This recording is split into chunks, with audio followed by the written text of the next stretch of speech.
Eviction কৰে তেতিয়াহ'লে তাত ওচৰত থকা ট্ৰাইবেলসকলৰ ভালৰ কাৰণে স্কিম ল'ব লাগে বুলি তাত কোৱা আছে। এতিয়া সেই তাত যি অফিচ আছে irrigation office, state bank, post office, এইবিলাক আমাৰ ট্ৰাইবেলৰ কাৰণেও এইটো ভাল বস্তু হয়। সেইকাৰণে সেই এভিকশ্যন কৰাটো আচলতে আমি ভাল পোৱা নাই। এভিকশ্যন কৰিব নালাগে।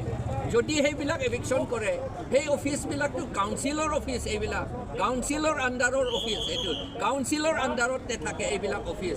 যদি এই কাউন্সিল অফিচটো যদি এভিকশ্যন কৰে তেতিয়াহ'লে কথাটো এনেকুৱা হ'ব, আমি ডিমাণ্ড কৰিলোঁ এনক্ৰ'চাৰসকলৰ কাৰণে এনক্ৰ'চাৰসকলক এভিক কৰিবলৈহে আমি ডিমাণ্ড কৰিছোঁ, কিন্তু তাত গৈ পেলাই চিফ মিনিষ্টাৰৰ ওচৰত গৈ পেলাই আমি কাউন্সিল নিজৰ অফিচটো নিজৰ আমাৰ ট্ৰাইবেলসকলৰ নিজৰ ভালৰ কাৰণে যিটো অফিচ আছে সেইটোকে এভিক কৰিবলৈ দাবী কৰা, সেইটো আমি APHLCৰ পৰা এইটো নামানো।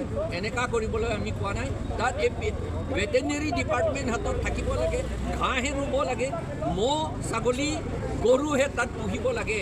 যদি 8,000 মান বা 10,000 মান বিঘা যদি ফৰেষ্ট হৈ যায়, তাত ক'ত ছাগলী আৰু গৰু আৰু ম'হ যাব? তাত বাঘহে থাকিব বা হাতীহে থাকিব। সেইটো আমাৰ উদ্দেশ্যটো নহ'ব। আমাৰ উদ্দেশ্যটো হৈছে আমাৰ কাৰ্বি ট্ৰাইবেলসকলে ম'হ পুহিব লাগে, গৰু ছাগলী পুহিব লাগে আমাৰ ভালৰ কাৰণে, আৰু আমাৰ এনভাইৰনমেণ্ট ভালৰ কাৰণেহে এইটো কৰিব লাগে বুলি আমি দাবী কৰিছোঁ।